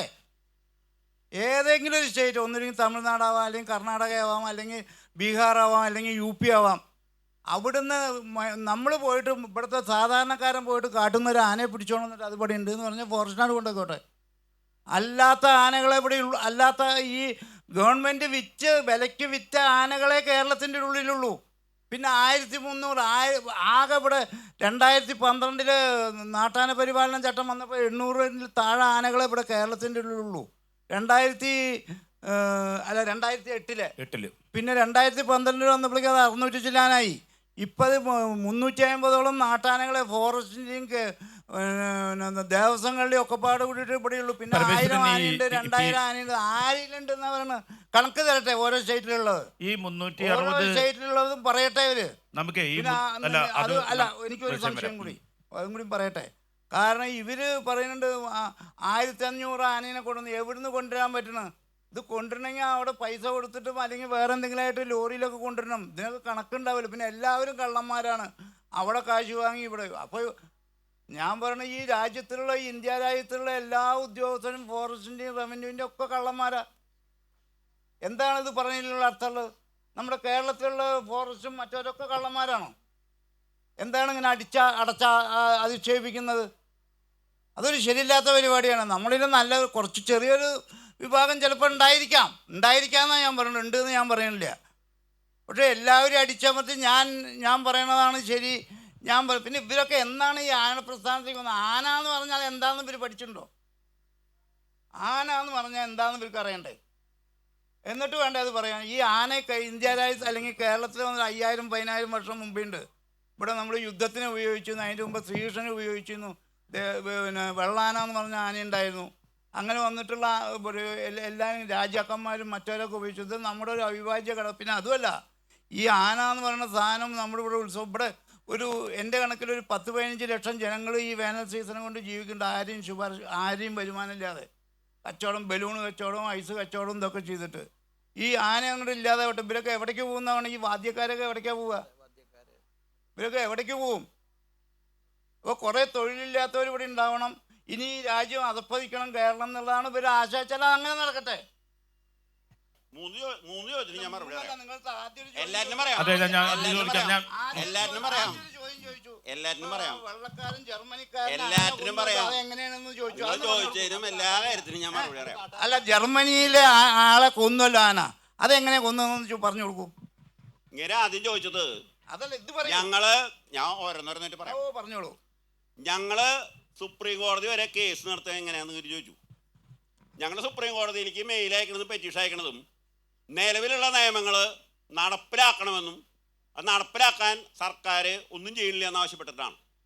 നിലവിലുള്ള നിയമം നടപ്പിലാക്കാനായിട്ട് നമ്മൾ കോടതിയെ സമീപിച്ചാൽ ഇഷ്ടംപോലെ വക്കീലന്മാർ സൗജന്യ സേവനം ചെയ്യാൻ വരും. സുപ്രീം കോടതിയിൽ കിട്ടും. നിങ്ങളെ ഏതായി ഏജൻസി വെച്ചാൽ ഞാൻ അന്വേഷിച്ചു നോക്കുക. ഞങ്ങൾക്ക് വേണ്ടി ഹാജരായ വക്കീലന്മാർക്ക് ആരാണ് പൈസ കൊടുത്തേക്കണെന്ന് അന്വേഷിച്ചു. നിങ്ങള് അല്ലല്ല, നിങ്ങള് വെറുതെ അല്ല, നിങ്ങൾക്ക് അന്വേഷിക്കാലോ. എന്തിനാ അന്വേഷിക്കണം? ഞങ്ങൾക്കറിയാം നിങ്ങൾക്ക് വെറുതെ വെറുതെ വന്നിട്ടുണ്ടെന്ന് ഞാൻ തന്നെ പറയണോ? പിന്നെ എന്തിനാ ഞാൻ തെളിവ്? നിങ്ങള് തെളിവാണിക്കോ? എന്ത് തെളിവ്? ഞാൻ പറയണു, നിങ്ങൾക്ക് വെറുതെ വാദിച്ചതാണ് അവിടുത്തെ വക്കീൽമാർ. വെറുതെ അതായത് നിയമം നടപ്പിലാക്കണമെന്ന് പറഞ്ഞ് കോടതിയിൽ കേസ് കൊടുത്താൽ വക്കീലില്ലെങ്കിൽ വക്കീലന്മാര് സ്വയമേവ വരും.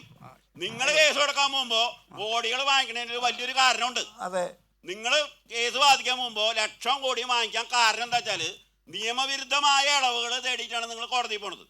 അതിൽ നിന്ന് കോടികളുടെ വരുമാനം ഉണ്ടെന്ന് എല്ലാ വക്കീലന്മാർക്കും അറിയാം. അതുകൊണ്ട് നിങ്ങൾ ഉണ്ടാക്കുന്ന വരുമാനത്തിന്റെ പകുതി തുക എനിക്കിപ്പോൾ തന്നെ കിട്ടണമെന്ന് ആദ്യത്തെ ആപ്ലിക്കേഷൻ തന്നെ കിട്ടണമെന്ന് വക്കീലന്മാർ പറയും.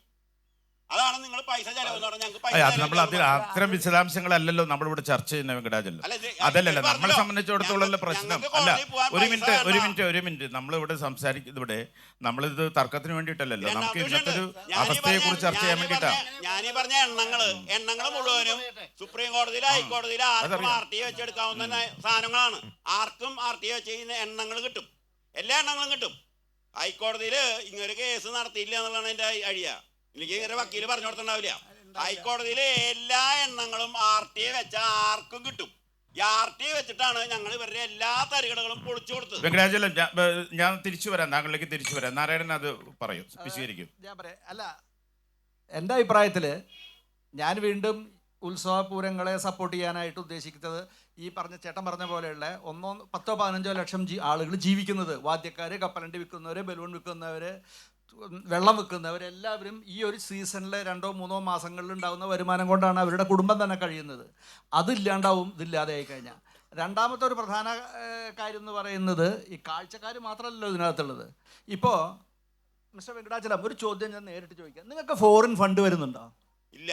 അങ്ങനെയാണല്ലോ മീഡിയ പറയുന്നത്. മീഡിയ എന്ത് പറഞ്ഞാലും പ്രധാനമന്ത്രിയുടെ ഓഫീസിലേക്ക് 10 രൂപയുടെ കോട്ട് ഫീസാൻ പൊട്ടിച്ചിട്ട് അയക്കല പൈസ ഒന്നും അറിയാം. ഒട്ടും വരുന്നില്ല. ഈ പെറ്റാന്നൊക്കെ പറയുന്ന സംഘടനകൾ യാതൊരു ബന്ധമില്ലല്ലോ. അല്ലെ, വെങ്കടാചലത്തിന് അത്തരം സംഘടനയായിട്ടൊന്നും ബന്ധമുള്ളതെന്നല്ലേ. വെങ്കടാചലം പല കാര്യങ്ങളിലും ഇതാണ്. പക്ഷെ എനിക്കൊരു ചോദ്യം വെങ്കടാചലത്തിന് ചോദിക്കാനുണ്ട്. ഇപ്പൊ നമ്മുടെ നാട്ടിൽ ഇത് അല്ല, എനിക്കൊരു സംശയം. ഇദ്ദേഹത്തിന് ഈ ആന സംഘടന, ആനോട് പ്രേമം തോന്നാൻ എന്താണ് കാരണം? അല്ല, ഞാൻ അവിടേക്കാ വരുന്നേ. അപ്പോൾ വെങ്കടാചലത്തിനോട് എനിക്ക് ചോദിക്കാനുള്ള ഏറ്റവും പ്രധാനപ്പെട്ട ഒരു കാര്യം, ഇപ്പം നമ്മുടെ ഉത്സവങ്ങൾക്ക് ആന വേണ്ടേ? ഉത്സവങ്ങൾക്ക് ആന എഴുന്നള്ളിക്കണ്ടേ? എന്താ അതിനെക്കുറിച്ച് താങ്കളുടെ അഭിപ്രായം?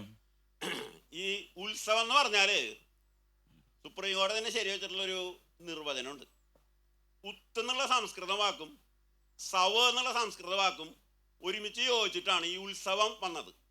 സവ എന്ന് പറഞ്ഞാൽ ദുഃഖം, ഉത്തെന്ന് പറഞ്ഞാൽ എടുത്തു മാറ്റുക.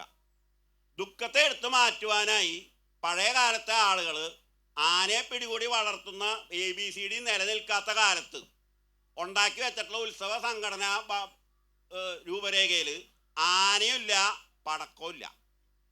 ഇതിന്റെ കാരണം ഈ ആനേനെ ആദ്യം ഉപയോഗിച്ചിരുന്ന ആളെ കൊല്ലാൻ വേണ്ടിയാണ്. ഈ ആനേനെ ഈ ഭക്തി രൂപത്തിൽ ആരാധനാ സമ്പ്രദായത്തിൽ കൊണ്ടുവന്ന് പൂരത്തിന് കൊണ്ടുവന്നാൽ അത് ആനയടഞ്ഞ ആളുകൾ മരിക്കുമെന്നും അവിടെ ആൾക്കാർ അയ്യോ അയ്യോ എന്ന് നിലവിളിച്ച് ഓടുമെന്നും ജീവനുള്ള മനുഷ്യൻ നിമിഷങ്ങൾക്കൊക്കെ മരിച്ചു പോകുമെന്നും അവിടെ ദുഃഖത്തെ എടുത്തു മാറ്റിലല്ല ഉണ്ടാവുക, ദുഃഖം അവിടെ തളം കെട്ടി നിൽക്കുന്ന പ്രക്രിയയാണ് ആന എഴുന്നള്ളിപ്പിലും വെടിക്കെറ്റിലും ഉണ്ടാവുക എന്ന് അറിഞ്ഞിട്ടാണ് അത് രണ്ടും വേണ്ടാന്ന് വെച്ചത്. അതുകൊണ്ട് ഈ ഉത്സവം എന്ന് പറയുന്ന സംഭവത്തിന് വേണ്ടിയിട്ട് ഒരു ഗ്രന്ഥത്തിലും, അതായത് ഉത്സവം നടത്തണമെങ്കിൽ അത് ഭക്തി പ്രാധാന്യമുള്ളതാണ്, അതിന് ഇതിഹാസങ്ങളിൽ പരാമർശം ഉണ്ടാവണം, അല്ലെങ്കിൽ അതിന് പുരാണങ്ങളിൽ പരാമർശം ഉണ്ടാവണം. നിങ്ങൾ പറയൂ, ആനപ്പുറത്ത് കയറി നിൽക്കുന്ന ഒരേ ഒരു പുരാണ കഥാപാത്രം ദേവേന്ദ്രനാണ്. ദേവേന്ദ്രനെ ഒരുത്തനും ആരാധിക്കുന്നില്ല. മനുഷ്യരാരാധിക്കുന്ന ഒരു ദൈവവും ആനപ്പുറത്ത് കയറിയിട്ടല്ല നടക്കുന്നത്. ഇനി ആന ഇപ്പോഴത്തെ അവസ്ഥയിൽ ഇപ്പോഴത്തെ ഉള്ള 343 ആനയ്ക്കും പ്രധാന പ്രശ്നം കാലിൻ്റെ അടിഭാഗമാണ്. ഈ പൂരത്തിന് പുറമേലേക്ക് വരുന്ന പടം തലവൊക്കി പിടിച്ചിരിക്കുന്ന നെറ്റിപ്പട്ടൊക്കെയാണ്. നിങ്ങൾ ഏതെങ്കിലും ഒരു ആനയെ ഒന്ന് കിടത്തിയിട്ട് ആ കാലിൻ്റെ അടിഭാഗം ഒന്ന് നോക്കട്ടെ എന്ന് പറഞ്ഞാൽ ഒരൊറ്റ പാപ്പാന ആനയെ പോലീസ് പറയാണ്ട് കിടത്തില്ല. കിടത്തി നോക്കിയാൽ ആനയുടെ കാലിൻ്റെ അടിയിൽ വിണ്ടു നിൽക്കുന്ന ഭാഗങ്ങൾ കാണും, നഖം പഴുത്തിട്ടുള്ളത് കാണും. എല്ലാം കഴിഞ്ഞ് പാപ്പാൻ കടലാസ്വരനെ പുറത്തേക്ക് എടുത്തിട്ട് പറഞ്ഞേ ആനയ്ക്ക് പാതരോഗമാണ്, ഞങ്ങൾ ഈ മരുന്നൊക്കെ തേക്കുന്നെന്ന് പറയും. മരുന്ന് തേച്ചിട്ട് ഞാൻ പറയണ ഇത് പറയലല്ല. എനിക്കൊരു കാര്യം പറയാനുള്ളത്, ഇദ്ദേഹം എത്ര പൂരം കണ്ടിട്ടുണ്ട്, എത്ര ആനകളെ കണ്ടിട്ടുണ്ട്? അല്ല, അദ്ദേഹം സംസാരിക്കട്ടെ, ഞാൻ തരാം, അവസരം തരാം, അദ്ദേഹം സംസാരിക്കട്ടെ. മരുന്ന് കൊടുത്ത് ചികിത്സിക്കുന്ന ആനയെ എഴുന്നള്ളിക്കരുത് ഇന്ത്യ സർക്കാരും കേരള സർക്കാരും ഉത്തരവ് ഇറക്കിയിട്ടുള്ളപ്പോൾ നിങ്ങൾ ഏത് പൂരപറമ്പ് വേണമെങ്കിൽ പോയി നോക്കിയോ, കാലിൽ പാതരോഗമുള്ള ആനകൾ ഇഷ്ടം പോലെ ഉണ്ട്. മാത്രമല്ല, എഴുന്നള്ളിക്കുന്ന ആനയുടെ മേത്ത് ശക്തമായിട്ട് വെള്ളം തെറിപ്പിച്ചാൽ ആനയുടെ നിറം വ്യത്യാസം വരും. പല ഭാഗത്തുള്ള കറുപ്പ് പോവും, ഉള്ളിൽ നിന്ന് ചുവപ്പും വരും, പഴുപ്പും വരും. പഴുപ്പിലും ചോരയിട്ട് വീഴുന്ന പരിക്കിലും കരി തേച്ചിട്ടാണ് ഇവർ ആനയെ കൊണ്ടുവന്ന് എഴുന്നള്ളിക്കുന്നത്. അതുകൊണ്ട് ആന ആളെ കൊന്നാൽ ഈ സംസ്ഥാന സർക്കാർ ഞങ്ങൾ നിരവധി നിവേദനങ്ങൾ അയച്ചാലും പോലീസിന്റെ മേധാവിയും വനംവകുപ്പിന്റെ ഞങ്ങളുടെ അടുത്തൊരു കാര്യം പറയുന്നുണ്ട്. എന്താ വെച്ചാൽ സർക്കാരുമായിട്ട് ബന്ധമുള്ള ഭരണകക്ഷിയായിട്ട് ബന്ധമുള്ളവരാണ് പൂരത്തിന് പൈസ പിരിക്കണമെന്നും ആനയാണ് നിരത്തുന്നത്. നിങ്ങൾ പറഞ്ഞ പരാതിയിൽ സത്യം ഉണ്ടെന്ന് വെച്ചിട്ട് ഞങ്ങളുടെ നടപടിയെടുത്താൽ വലിയ പ്രശ്നം ഉണ്ടാവും. അതുകൊണ്ട് ആള് മരിച്ചു വീണാൽ, ആന ഇടഞ്ഞിട്ടോ വെടിക്കറ്റോ വടം ഉണ്ടായിട്ട് ആള് മരിച്ചു വീണാൽ ഞങ്ങൾ അവിടുത്തെ ഉത്സവങ്ങൾ നിർത്തും. അല്ലാണ്ട് ഞങ്ങൾ നിർത്തില്ല എന്ന് എൻ്റെ മുഖത്ത് നോക്കിയിട്ട് പോലീസ് മേധാവിയും വനംവകുപ്പിന്റെ മേധാവിയും പറഞ്ഞിട്ടുണ്ട്. മിനിഞ്ഞാന്ന് ആ കൂറ്റനാട് എന്താണ് നടന്നത്? 11 മണിക്ക് തുടങ്ങിയ എഴുന്നള്ളിപ്പാണ്. ഞങ്ങൾ ഇവിടുന്ന് പരാതി കൊടുത്തിട്ടും ഇത് 8 മണിയായിട്ട് നിന്നില്ല. 8 മണിക്ക് ഒരു ആന ആളെ കൊന്നപ്പോൾ പോലീസുകാരൊന്നും എടുക്കണ രേഖാന്ന് പറഞ്ഞു. നിങ്ങൾക്ക് പെർമിഷൻ ഉണ്ട് ഈ ആനയെ എഴുന്നള്ളിക്കാൻ? അവിടെ ഒരു ആനയ്ക്ക് ആരും പെർമിഷൻ കൊടുത്തിട്ടില്ല. പോലീസുകാർ അതുവരെ നാടകം കളിച്ചാണ്. ആന ആളെ കൊന്നപ്പോൾ അവർ പോലീസുകാർ കംപ്ലീറ്റ് സ്റ്റോപ്പ് ചെയ്തു. വനംവകുപ്പുകാർ എല്ലാ ആനയുടെ രേഖകൾ തപ്പി. ഒരാൾക്കാരേലും ഒരു രേഖയില്ല. അത് 2 ദിവസം പിന്നെ വേറൊരു അമ്പലത്തിൽ ഏളവള്ളിയിൽ. അല്ല, അത് മിക്കവാറും പല ക്ഷേത്രങ്ങളിലും അത് നമ്മൾ കണ്ടുവരുന്നുണ്ട്. അത് പാലക്കാട് ജില്ലയിലാണ് അത് ഉണ്ടായിരിക്കുന്നത്. അവിടെ മീറ്റിംഗ് DMC മീറ്റിംഗ് കൂടുമ്പോൾ ഞാൻ അതിൽ അംഗമാണ്. അവിടുത്തെ പാലക്കാട് ജില്ലയിലെ ഓരോ പൂരത്തിനും ഓരോ നേർച്ചയ്ക്കും എത്ര ആനകൾ എഴുന്നള്ളിക്കാമെന്ന് അവർ പെർമിഷൻ എടുത്തിട്ടുണ്ട്. ആ പെർമിഷൻ പ്രകാരം ആനകൾക്ക് പെർമിഷൻ കൊടുത്തിട്ടുള്ളൂ. അത് വളരെ കർശനമായിട്ട് കൊടുത്തിട്ടുണ്ട്. പിന്നെ അവിടെ ആരും പെർമിഷൻ വാങ്ങിയില്ല, എല്ലാവരും വെറുതെ ചെയ്യുകയാണെന്നുള്ള. അപ്പോൾ അവിടുത്തെ ഉദ്യോഗസ്ഥന്മാരൊക്കെ ഒന്നിനും പറ്റാത്തവരാന്നല്ലേ എൻ്റെ അർത്ഥം. ഞാൻ ഒരു മിനിറ്റ് പരമേശ്വരൻ, അതല്ല ഇപ്പൊ എന്താ വെച്ചാല് ഇപ്പോഴത്തെ ഒരു പ്രധാനപ്പെട്ട പ്രശ്നം അതല്ല. ഇതിപ്പോ ഒരു 350 ആനകൾ ഇപ്പൊ കേരളത്തിലുണ്ട്. ഇതിൽ ഏകദേശം ഒരു നല്ല വിഭാഗം ആനകൾക്കും 60 വയസ്സ് കഴിഞ്ഞ ആനകളാണ്. അവയൊന്നും അത് 60 വയസ്സ്, അത് യാഥാർത്ഥ്യമാണ്. ഞാനത് തെളിവുകളുണ്ട്, അതുകൊണ്ടാണ് ഞാൻ പറയുന്നത്. ഇതിന് ഒന്നിലും പകുതി ആനകൾക്കും ഇനി നമ്മൾ ഈ എഴുന്നള്ളിപ്പിനൊന്നും കൊണ്ടുപോകാനായിട്ട് ഇപ്പോഴത്തെ അവസ്ഥയിൽ നമുക്ക് സാധ്യമല്ല. പിന്നെ ഞാൻ നേരത്തെ നിങ്ങളുള്ളപ്പോഴും ഞാൻ സൂചിപ്പിച്ചു, ചില ആളുകൾ ഈ ആന ഉടമകളല്ലാതെ ഏജന്റുമാരായിട്ട് വന്നിട്ട് ആനകളെ ദുരുപയോഗം ചെയ്യുന്ന സംഭവങ്ങൾ ഒരുപാട് ഉണ്ടായിട്ടുണ്ട്. അത് നമുക്കില്ല എന്ന് പറയാൻ വയ്യ. പക്ഷെ നമ്മുടെ ഒരു പ്രശ്നം അതല്ല. നമുക്കിപ്പോൾ ഈ ഉത്സവത്തിന് ഇനിയിപ്പോൾ ഇതിൽ ഭൂരിഭാഗം ആനകളും ഏകദേശം അടുത്തൊരു 10 കൊല്ലത്തിനുള്ളിൽ മിക്കവാറും ഈ ആനകൾ തീരും. നാമാവിശേഷമാകും. ഈ ആനകൾ ഉണ്ടാവില്ല, ഈ ആനകൾ എഴുന്നള്ളിക്കാൻ ഉണ്ടാവില്ല. അതൊരു വലിയ സാഹചര്യമാണ്, അതൊരു യാഥാർത്ഥ്യമാണ്. അപ്പം അതിൻ്റെ ഇടയിലാണ് ഇപ്പോൾ കേന്ദ്ര ഗവൺമെൻറ്, ഇപ്പോൾ സുപ്രീം കോടതി, ഈ ഹൈക്കോടതി നടത്തിയിട്ടുള്ള ഈ നിയമം സ്റ്റേ ചെയ്തിട്ട് ഈ ആനകളുടെ ദൂരപരിധിയൊക്കെ കുറയ്ക്കണമെന്ന് പറഞ്ഞത്. ഇതിലേറ്റവും പ്രധാനപ്പെട്ട ഒരു കാര്യം എനിക്ക് തോന്നുന്നതെന്ന് വെച്ചാൽ, പണ്ട് കാലത്ത് നമ്മൾ അമ്പലങ്ങളുടെ ഉള്ളിലെ ഈ ആനകൾ എഴുന്നള്ളിച്ചിരുന്നുള്ളൂ. അന്ന് അത് വളരെ കുറച്ച് സ്ഥലങ്ങളെ അമ്പലത്തിന് പുറത്തും ഉണ്ടായിരുന്നുള്ളൂ. പക്ഷെ ഇപ്പോ എല്ലാ മതവിഭാഗങ്ങളും എല്ലാ ഉത്സവങ്ങൾക്കും എല്ലാ ആഘോഷങ്ങൾക്കും ആന എഴുന്നള്ളിക്കാൻ തുടങ്ങി. പട്ടാമ്പി നേർച്ച വന്നിട്ട് എത്ര കൊല്ലായി? പട്ടാമ്പി 100 കൊല്ലായി. കൊല്ലം പറഞ്ഞു. ഈ അടുപ്പുട്ടി പള്ളിയിലെ പെരുമാൾ വന്നിട്ട് എത്ര കൊല്ലായി?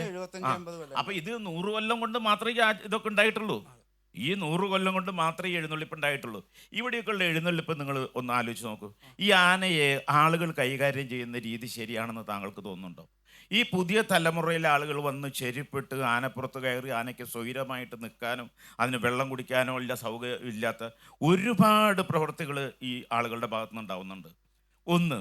രണ്ടാമത്തെ, ഈ 3 നമ്മുടെ കേരളത്തിൽ ഇപ്പോൾ ഈ അടുത്ത കാലത്ത് 3 ആനയുടെ ആക്രമണങ്ങൾ നടന്നത് ലേസർ ഉപയോഗിച്ചുകൊണ്ടാണ്. അത് പോലീസ് തന്നെ അത് റെക്കോർഡ് ചെയ്തിട്ടുണ്ട്. അത് ഇപ്പൊ സ്വാഭാവികമായിട്ടും നമ്മൾ 2 രീതിയിലുള്ള ത്രട്ടാണ് നേരിടുന്നത്. നാട്ടിലിതുണ്ടാവുന്ന പോലെ കാട്ടിലെ കൊമ്പനും പുറത്തേക്ക് ഇറങ്ങി വരുന്നുണ്ട്. ഇപ്പൊ ജർമ്മൻകാരൻ മരിച്ചത് കാട്ടിലെ ആന വന്നിട്ടാണ്. കാട്ടിൽ കുടിക്കാൻ വെള്ളമില്ല, കാട്ടിലവർക്ക് തിന്നാൻ ഇതില്ല. ഈ കാട്ടിലെ ആനകൾ നന്നായി പുല്ല് തിന്നുന്നതാണ്.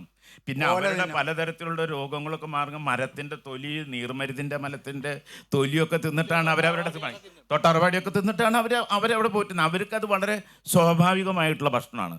പക്ഷെ നമ്മൾ ഒരു കാറ്റീവ് എലിഫന്റിനെ കൊണ്ടുവരുമ്പോൾ അത് തിന്നുന്നത് പനമ്പട്ടയാണ്. സ്വാഭാവികമായിട്ട് തിങ്ങമ്പട്ട സ്വാഭാവികമായിട്ടും അതിനെ ഇല്ല, പനമ്പട്ടയാണ്. ഈ പനമ്പട്ട സാധാരണ തിന്നുമ്പോൾ ഇതിന് എരണ്ടക്കെട്ട് ഉണ്ടാവില്ലേ? ഇപ്പൊ ഈ അടുത്ത കാലത്തായിട്ട് ഈ ലോറിയിലെ കൊണ്ടുവരും ഇതാകൊണ്ട് എരണ്ടക്കെട്ട് വളരെ കമ്മിയാണ്. പക്ഷെ പാദരോഗം എന്ന് പറഞ്ഞൊരു സൂക്കട് ഈ ലോറിയിൽ തന്നെ നിർത്തുകൊണ്ടും ഒരേ തറയിൽ തന്നെ ആനകൾ നിർത്തുകൊണ്ടും കുറച്ചധികമായി ഞാൻ പറയുന്ന എക്സ്പേർട്സ് പറയുന്നത്, ചില വിദഗ്ധന്മാർ പറയണത് ആനയെ യഥാർത്ഥത്തിൽ നടത്തിക്കൊണ്ടുപോകുന്നതാണ് ആനയുടെ ബോഡിയുടെ കോർഡിനേഷൻ നല്ലത്. അത് ലോറിയിൽ കൊണ്ടുപോകുന്നല്ല എന്ന് പറയുന്നത്. അതെന്താ വെച്ചാൽ എക്സസൈസ് ജാസ്തി കിട്ടും. പിന്നെ ഈ ആനയുടെ കാലുകൾ ഉണ്ടല്ലോ, അത് ചൂടാവും, പിന്നെ ഇളകും. അപ്പോൾ ഈ പാദരവൊക്കെ കമ്മിയാവും, ചൂടാവുമ്പോൾ ഈ അണുക്കളൊന്നും അതിൻ്റെ ഉള്ളിൽ വരാതിരിക്കാനുള്ളൊരു സാധ്യതയുണ്ട്. ഒരു പരിധി വരെ നടത്തണം എന്നുള്ളത് തന്നെയാണ് നമ്മൾ എക്സസൈസ്. മനുഷ്യനാണെന്ന് വെച്ചാൽ എക്സസൈസ് വേണ്ടത്. ഇത് ഇത്രയും വലിയൊരു ഭാരമുള്ള വസ്തുവാണ്. അല്ല, ആന എന്ന് പറഞ്ഞാൽ ഇപ്പൊ ചുരുങ്ങിയത് ഒരു 6 ടണ്ണെങ്കിലും ആനയ്ക്ക് 5 ടൺ ഉണ്ടാവും. അതിന് വെള്ളം കിട്ടാതെ പറ്റില്ല. ഒരു ദിവസം അതിനൊരു 250 ലിറ്റർ വെള്ളമെങ്കിലും വേണം. ഒരു തവണ അതിന്റെ തുമ്പിക്കൈ കൊണ്ട് തന്നെ അതിന് 50 ലിറ്റർ എടുക്കാൻ പറ്റൂലേ? പിന്നെ രണ്ടാമത്തെ ഏറ്റവും വലിയ പ്രശ്നം, ആനകൾക്ക് ഒന്നിനും അതിന് വിയർപ്പ് ഗ്രന്ഥികൾ ഇല്ല. അതിന്റെ 1.5 ഇഞ്ചാണ് അതിന്റെ തൊലിയുടെ തൊക്കിന്റെ കട്ടി. അതിന്റെ കനം 1.5 ഇഞ്ചാണ്. അതിന് വിയർപ്പ് ഗ്രന്ഥികളില്ല. കാലിന്റെ തുമ്പിക്കൈ അങ്ങനെ മറ്റുള്ള കണ്ണ്, കാല് ഇതുണ്ടല്ലോ, ആ മനുഷ്യന്റെ അതേ അതിൽ കൂടെയാണ് അതിന്റെ വിയർപ്പ് പോകുള്ളൂ. ആന ഇഷ്ടം കൊണ്ടല്ലല്ലോ തുമ്പിയാട്ടുന്നത്, അത് പിന്നെ സാറ് അത് ഇത്ര 4 ടൺ 5 ടൺ ഭാരമുള്ള ഒരു ജീവിയല്ല. അതിന് ഇപ്പൊ കാട്ടിലെ ആനകൾ എത്ര ദൂരം നടക്കുന്നുണ്ട്? പിന്നെ ഇവിടെ പറയണു ആനകൾ കൂടി നിൽക്കാൻ പാടില്ലെന്ന്. കാട്ടിലെ ജീവികൾ കൂടിയിട്ടാണ് നടക്കുന്നത്. ഒരു ആനക്കൂട്ടത്തിനല്ലാതെ ഒറ്റക്കൊമ്പൻ ഈ തെറ്റി ഇതൊന്ന് പിരിഞ്ഞ ഒറ്റ ആനല്ലാതെ മറ്റേ ആനകളൊക്കെ നടക്കുന്നത് കൂട്ടായിട്ടാണ്. പിന്നെ അത് പറയുന്നത് തെറ്റല്ലേ? ഒരു സത്യം, കേരളത്തിലുള്ള ടോപ്പ് ആനകൾ ഭയങ്കര പ്രഷറിൽ തന്നെയാണ്. ഒരു 15-20 ആനയ്ക്ക് നല്ല പ്രഷറാണ് സീസണിൽ. ഇത് ഒഴിവാക്കാനായിട്ട് ഇപ്പം കേന്ദ്ര സർക്കാർ നിയമം വന്നിട്ടില്ല, വരണമെന്ന് പറയുന്നുണ്ട്. ആനയെ കൊണ്ടുവരാം, ആസാമിൽ നിന്ന്, ബംഗാളിൽ നിന്ന്, ബീഹാറിൽ നിന്നൊക്കെ ആനയെ കൊണ്ടുവരാം. കൂടാതെ കേരളത്തിലും തമിഴ്നാട്ടിലും മൈസൂരൊക്കെ ഒരുപാട് ആനകൾ കാട്ടിലുള്ളതിനെ പിടിച്ചിണക്കി ഡൊമസ്റ്റിക്കേറ്റ് ചെയ്തിട്ട് യൂസ് ചെയ്യാം. അമ്പലങ്ങളിലോ ക്ഷേത്രങ്ങളിലൊക്കെ അവരുടെ പെർമിഷൻ വെച്ചിട്ടുള്ള കടലാസുകൾ. നമ്മുടെ നാട്ടിൽ ഇപ്പൊ 369-370 നാട്ടാനകളിലുള്ളൂ. ഇന്ത്യയിൽ മുഴുവനായിട്ട് ഇത് 4800 നാട്ടാനകളുണ്ട്. അപ്പൊ അവരിങ്ങോട്ട് കൊണ്ടുവരാനുള്ള പെർമിഷൻ കൊടുക്കാന്നാണ് ഞാൻ പറയുന്നത്. സർക്കാർ അതിന് മുൻകൈ എടുത്ത് അതിന് പെർമിഷൻ വാങ്ങി ഇവിടെ കൊണ്ടുവന്ന് ഇവിടുത്തെ ഉത്സവങ്ങളിലും പൂരങ്ങളിലും പാർട്ടിസിപ്പേറ്റ് ചെയ്താൽ ഈ പ്രഷർ കുറയും. ഇപ്പം ഞാനൊരു ഉദാഹരണം പറയാം. ഇപ്പം ഇദ്ദേഹത്തിൻ്റെ ആനകൾക്ക് ഉണ്ടാവുന്ന പ്രഷർ എന്താ ഈ സീസണിൽ? പാമ്പാടി രാജൻ്റെ പ്രഷർ എന്താ? നല്ല ആനക്കാരെ കിട്ടാണ്ടോ? എനിക്ക് വ്യക്തിപരമായിട്ട് അറിയാം. ചേലൂർ രാജേന്ദ്രൻ എന്ന് പറഞ്ഞൊരു ആനയുണ്ടായിരുന്നു തൃപ്രയാറ്. 45 കൊല്ലം ഒറ്റ ആനക്കാരനായിരുന്നു, ഗോവിന്ദൻ നായർ. അയാൾ നടന്ന ആന പുറകെ പോവും. അങ്ങനെ 45 കൊല്ലം ഒരു ആനയുടെ കൂടെ നിന്ന് ആനക്കാരുന്നുണ്ടോ? ഇല്ല. രണ്ടാമത്തെ കാര്യം, ആനക്കാർക്ക് പ്രോപ്പറായിട്ട് ട്രെയിനിങ് എവിടെയാണ് കിട്ടണേ? അത് കിട്ടുന്നില്ല. അവർക്ക് കൊടുക്കണം. ഗുരുവായൂരും ഫോറസ്റ്റൊക്കെ മുൻകൈ എടുത്തുകൊണ്ട് 10-15 ലൈക്ക് മൈൻഡഡ് ആൾക്കാരെ വിളിച്ച് അവർക്ക് 2 കൊല്ലത്തൊരു ട്രെയിനിങ് കൊടുക്കാൻ ഡോക്ടർമാർ, ആനുടമസ്ഥന്മാർ, നല്ല കഴിവുള്ള പാപ്പാന്മാർ, ഇവരുടെയൊക്കെ കൂടെ ഉണ്ടായിരുന്ന ചാമിച്ചേട്ടനെയോ ചാമിയാശാനുണ്ട്, മറ്റേ മനോജുണ്ട്, അല്ലെങ്കിൽ വിനോദുണ്ട്, ഇവരൊക്കെ കൂടി ചേർത്ത് അങ്ങനത്തെ ഡോക്ടർമാരൊക്കെ ചേർത്ത് ഒരു ഫാക്കൽറ്റി ഉണ്ടാക്കി ഇവർക്ക് ട്രെയിനിങ് കൊടുക്കണം. എന്നിട്ട് 8 കൊല്ലെങ്കിലും 2-ാം പാപ്പാനും 3-ാം പാപ്പാനും ആയവനെ 1-ാമനാവാൻ പാടുള്ളൂ. ഇത് പിണ്ടം വായിലവനും വലിയൊരു ചുമന്നവനും പിറ്റേ ദിവസം ചട്ടക്കാരനാവുക ചെയ്യണേ. അവന് ഫാൻസ് അസോസിയേഷൻ ഉണ്ടാവും. അവൻ കുത്തിയും ചവിട്ടിയൊക്കെ ആനയെ ഇരുത്തും, കൊമ്പ് പിടിക്കും, കഴിഞ്ഞു. അതിനല്ല അല്ല അത് ട്രെയിനിങ് കിട്ടിയാൽ പറഞ്ഞാൽ കേൾക്കും. ഇതാണ് ഞാൻ പറഞ്ഞത്, ഗോവിന്ദൻ നായർ നടന്ന ആന പുറകെ നടക്കും. അല്ല, അതിൽ 2 വ്യത്യാസമുണ്ട്. നമ്മുടെ ബീഹാർ ഭാഗത്ത് കെട്ടിയഴിക്കുന്നതും നമ്മുടെ ഇവിടുത്തെ കെട്ടിയഴിക്കുന്നതും വ്യത്യാസമുണ്ട്. കാരണം എന്താ വെച്ചാൽ ബീഹാർ ഭാഗത്ത് ആനകളെ കെട്ടി നല്ലോണം പിൻഭാഗവും മുൻഭാഗവും നിർത്തി ഈ ആനയുടെ അടുത്ത് തന്നെ ഈ ആനക്കാരൻ 4-5 ദിവസം നിൽക്കും. അതിന് വെള്ളം കൊടുക്കലും അതിന് ഇരണ്ടന്മാരിലും കടക്കലും ഒക്കെ ആ പറമ്പിലെ ആനയുടെ അടുത്താണ്. അതിലിടയ്ക്ക് തല്ലില്ല. തല്ലാതെ എന്തിനാണ് ഈ മതമുള്ള സമയത്ത് ആനയെ കെട്ടിയിടുന്നത്? മതമുള്ള സമയത്ത് ആനയെ കെട്ടിയഴിക്കുന്നതിന്റെ യാതൊരു കെട്ടിയിടുന്ന ആവശ്യമില്ല. നമ്മളത് വെങ്കടാചല നമ്മളെല്ലാം നമ്മൾ ഒരു പൊതു ആനകളെ കെട്ടിയിട്ടുണ്ട്. ഇപ്പൊ ഞാൻ ചോദിക്കട്ടെ, നമ്മള് നായ്ക്കളെ വളർത്തുന്നുണ്ട്, നായനെ വളർത്താറുണ്ട്. നായനെ എന്തിനെ കൊണ്ടുനടക്കുമ്പോൾ കെട്ടണം, അല്ലെങ്കിൽ കൂട്ടിലിടണത്? കൂട്ടിലിടാൻ പാടില്ല അതിനെ. ജാംനഗറില് അല്ല വെങ്കടാചല ഈ പറയുന്ന പോലെ ഇതെന്താ വെച്ചാല് ഇപ്പൊ ലോകത്ത് എല്ലായിടത്തും എന്താ വെച്ചാല് ഈ മൃഗങ്ങളെയൊക്കെ ഡൊമസ്റ്റിക്കേറ്റ് ചെയ്യാനുള്ള പല വിധത്തിലുള്ള ശ്രമങ്ങളും നടത്തുന്നുണ്ട്. ആനകളെ മെരുക്കാനേ കഴിയുള്ളൂ. പക്ഷെ അതിനൊരു വീട്ടുമൃഗമായിട്ട് നമുക്ക് കണക്കാക്കാൻ ഒരിക്കലും സാധിക്കില്ല. യാഥാർത്ഥ്യമാണ്, അത് വളരെ യാഥാർത്ഥ്യമാണ്. ജാംനഗർ എന്ന് പറഞ്ഞാൽ ഇവിടെ ഗുജറാത്തിലാണ്. ആ സ്ഥലം ആരുടെയാണ്? റിലയൻസിൻ്റെ ആണ്. അവിടെ 230-240 ആനകളുണ്ട്. എത്ര ആനകൾക്ക് ഓണർഷിപ്പ് ഉണ്ടെന്ന് ചോദിച്ചു നോക്കൂ. പറയുന്ന കേക്കൂ. അതിന്റെ അർത്ഥം അതിലെ 30-40 ആനകൾ ചെരിഞ്ഞോടെ ആര് അറിഞ്ഞോ? ചെരിഞ്ഞിരിക്കണോ? അവിടെ പോയ ആനകൾ കോടതി ഉത്തരവ് പ്രകാരം അവിടെ ആന വളർത്തുന്നത് എന്തിനാന്നറിയോ? അതിന്റെ അടുത്ത് അവരുടെ ഓയിൽ കമ്പനിയാണ്. അതെ, ഒരു മിനിറ്റ് വെങ്കടാചല, ഒരു മിനിറ്റ്. നമ്മളെ ഇത് അങ്ങനെ തർക്കിക്കാൻ വേണ്ടിയിട്ട് നമ്മൾ ടെലിവിഷൻ ചർച്ചയൊന്നും അല്ലത് കേട്ടോ. അല്ല, അങ്ങനെ തർക്കിക്കാൻ ഒരു ടെലിവിഷൻ ചർച്ചയല്ല, ഒരു ടെലിവിഷൻ ചർച്ചയല്ല. അതുകൊണ്ടാണ് ഞാൻ പറഞ്ഞത് നമ്മൾ അങ്ങനെ തർക്കിക്കേണ്ട കാര്യമില്ല. അതെ, ഇതില് പറയണേക്കോ, സുപ്രീം കോടതി നിയമിച്ച കമ്മിറ്റി ഉണ്ട്, പരിപാലനത്തിന് വേണ്ടിയിട്ട് അവർ മാറ്റിക്കൊണ്ടുപോകണു. അവിടെ അണ ചേർത്ത് അവർ കുട്ടികളെ ഉണ്ടാക്കണു. ആ ആനക്കുട്ടികളെ സർക്കാരിന്റെ കെയർ ഓഫിൽ വളരണു. ഇവരെ എത്ര ആനയ്ക്ക് ഇവരെ കുട്ടികൾ ഉണ്ടാക്കിയിട്ടുണ്ട്. ലൈംഗികമായിട്ട് ആനയെ പീഡിപ്പിച്ചു. അല്ലല്ല, അത് എന്താ വെച്ചാല് ഇവിടെ അതിന് നിയമമുണ്ട്. ഇവിടെയൊക്കെ ക്യാപ്റ്റീവ് ബ്രീഡിംഗ് ആക്ട് ഒക്കെ ഇവിടെ ഉള്ള രാജ്യമാണ് ഇന്ത്യ. നമ്മൾ അങ്ങനെ തർക്കിക്കാൻ വേണ്ടിയിട്ടല്ല, തർക്കിക്കാൻ വേണ്ടി പറയല്ല. നിങ്ങൾ അല്ലല്ല, ഞാൻ ആളുകളുടെ ചോദ്യങ്ങൾക്ക് വേണ്ടിയിട്ടാണ് നിൽക്കുന്നത്. ഒരു മിനിറ്റ് പ്ലീസ്, നമ്മുടെ മൈക്ക് കൊടുക്കുക, ചോദിക്കാനുള്ളവർ ചോദിക്കട്ടെ. കാട്ടിൽ സ്വയം നടക്കുന്ന ആനകളാണ്. നമ്മുടെ നാട്ടിലിപ്പം കൂച്ചുവിലങ്ങിയിട്ട് നടത്തുകയാണ്. അപ്പോൾ ഒരിക്കലും അതൊരു ഡൊമസ്റ്റിക് ആനിമൽ അല്ല. അതിനെ നമ്മൾ മെരുക്കി തന്നെയാണ് വളർത്തുന്നത്. അത് ശരിയാണ്. അപ്പോൾ അതൊരു സത്യത്തിൽ അത്രയും വിയർപ്പ് ഗ്രന്ഥികൾ നഖത്തിൻ്റെ അടുത്ത് മാത്രമുള്ള ഒരു ജീവിയെ ഇത്രയും ചൂടത്ത് കൊണ്ട് നിർത്തുന്നത് പീഡനം തന്നെയല്ലേ? ചൂട് അതിന് വളരെ വിഷമം പിടിച്ചൊരു കാര്യമാണ്. അതിന് ഏറ്റവും തണുപ്പും വെള്ളമാണ് അതിന് ഏറ്റവും ഇഷ്ടമുള്ളത്. പിന്നെ വേറൊരു കാര്യം, ഇപ്പം പട്ടിയെ നമ്മൾ വീട്ടിൽ കെട്ടിയിടുന്ന കാര്യമൊക്കെ പറയുന്നുണ്ട്. അത് ഇതും തമ്മിൽ ഞാൻ പറഞ്ഞോട്ടെ. അപ്പൊ അതിനകത്ത് ഒരിക്കലും ഞാൻ പിന്നെ പട്ടിയെ കൊണ്ടുനടന്ന് എല്ലാവരെയും കാണിച്ച് പൈസ വാങ്ങിക്കുന്ന പരിപാടി ഇല്ല. പട്ടിയെ ഞാൻ എൻ്റെ വീട്ടിൽ തന്നെ കെട്ടിയെടുത്തതാണ്. പിന്നെ എഴുന്നള്ളത്ത് വെറുതെയാണോ? ആർക്കെങ്കിലും ഗുണമില്ലേ? നമ്മുടെ വീട്ടിൽ പട്ടിയെ കെട്ടിയിടുന്നു, അത്രേ ഉള്ളൂ. എന്നിട്ട് പട്ടിക്ക് ഫുഡ് കൊടുക്കുന്നു. അല്ലാതെ ആനയെ നമ്മളെവിടെ ആനയെ പോലെ കൊണ്ടു നടന്ന ഇതെന്റെ പട്ടിയാണ്, ഞാൻ എന്റെ പട്ടിയെ കൊണ്ടു നടക്കുന്നില്ല. ഈ നിങ്ങൾ പറഞ്ഞ പോലെ ഈ ലോകത്തെ ഇത് മാത്രമല്ല. ഇപ്പൊ ഞാൻ ഒരു ഉദാഹരണം പറയട്ടെ. ഇതേപോലെ തന്നെ അപകടം പിടിച്ചതായിരുന്നു നമ്മുടെ തമിഴ്നാട്ടിലെ ജല്ലിക്കെട്ട്. എന്ത് സംഭവിച്ചു? ഒരു കാര്യം നമ്മളിപ്പോ പറഞ്ഞുകൊണ്ടിരുന്ന കാര്യമാണ്. ഈ കേരളത്തിൽ ഇപ്പൊ നമ്മൾ ഈ ആനകളുടെ കാര്യം പറഞ്ഞു. പീഡിപ്പിക്കാതെ കൊണ്ടു നടക്കുന്ന ഒരു ഒറ്റ ആനയുണ്ടെന്ന് സാറ് പറഞ്ഞാൽ ഞാൻ പറഞ്ഞുതരാം. ആനയെ കൊണ്ട് നിർത്തുമ്പോഴത്തേനും പാപ്പാൻ തോട്ട് ചാരി വെക്കും ആനയുടെ ദേഹത്ത്. ഇപ്പൊ ഞാൻ കെട്ടിയഴിക്കുന്നതിനെ പറ്റി ചോദിച്ചല്ലോ. കെട്ടിയഴിക്കുന്നതിനെ പറ്റി എനിക്കറിയാവുന്നത്, ഒന്നാം പാപ്പാനാകാനായിട്ട് ഒരു ആനയുടെ ചാർജ് മാറിയിട്ട് വേറൊരു ആന, ഇപ്പൊ കുട്ടനാട് ആനയെ കൊന്നു, ആനയ്ക്ക് വേറെ പാപ്പാൻ വേണമല്ലോ. ഒന്നാം പാപ്പാനാകുന്ന ആള് മുമ്പിൽ നിൽക്കും, ബാക്കിയുള്ളവർ നടക്കിട്ടിടിക്കും. വലിയ കോലിന് നടക്കിട്ടിടിച്ച്, ഞാൻ പറയാം സാർ, നടക്കിട്ടിടിച്ച് ആന പിണ്ടം ഇട്ട് മൂത്രം ഒഴിച്ച് വഴി കിടക്കും. അവിടെ കടന്ന് അങ്ങനെയല്ലേ ചട്ടം പഠിപ്പിക്കുന്നത്? അല്ല, അങ്ങനെ തന്നെയാണ് പഠിപ്പിക്കുന്നത്. അതല്ലെന്ന് സാറ് പറയണ്ട.